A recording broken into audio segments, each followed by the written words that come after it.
আরে আপনার মেয়ে তো অন্তঃসত্ত্বা। মাইয়া দিয়ে দেবো ব্যবসা করে এখন বাজার করে লয়ে যেতেছে, কি সব কি মায়ের টাকা দিয়ে নাকি? আমার তো ভাবতেও লজ্জা লাগছে, টাকার লেগে যে মানুষ এত নিচে নামতে পারে এটা তো ভাবতে পারি নাই। আজমল মিয়া, এটা আমি কি শুনলাম? তোমার মাইয়া বিয়ের সাথে সাথে গর্ভবতী হয়ে গেছে। তুমি যে ঘটনা ঘটাইছো, তুমি তার কোনো বাপ এমন কিছু করছে বলে আমার জানা নাই। তোমার এই গ্রামের বাড়ি ঘর সবকিছু ছেড়ে চলে যেতে হবে, আর নয়তো গ্রামবাসী যেটা বলছে সেটা। আপনারা কোথাও যাবেন না। তুমি কি? আমি রাজু, দক্ষিণ পাড়ার মোল্লা পরিবারের সন্তান।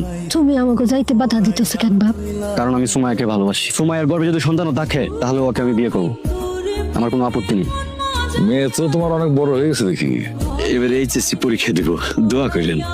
হ্যাঁ হ্যাঁ, অবশ্যই। তোমার বাসার সামনে আসি। তুই কি পাগল? একবার ধরা খাইলে সুরের মতো বাইন্দা পিটাই পতো না। ইস, আমি কি চোর নাকি? তুমি আজমল কাকার মেয়ে না? জি, আসসালামু আলাইকুম। ওয়ালাইকুম সালাম। এখানে দাঁড়াছো কেন? কোথাও যাবো নাকি?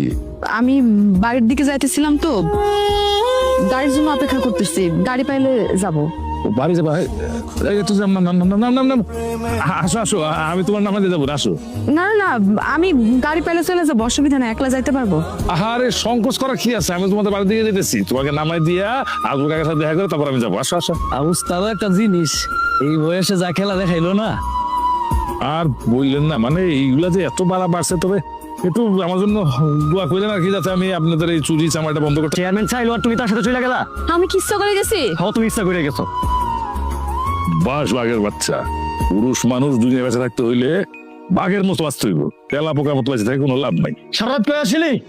কইছিলি তুই? হাক, তোর এগুলো কিসের দাগ? কিসের দাগ বুঝতে পারতেছো না? সাবালক মাইয়া সারাত করে আসছিল। সারাত সি সি সি সি রে, আমার মান সম্মান সব ধুলাই মিশাই দিয়েছে।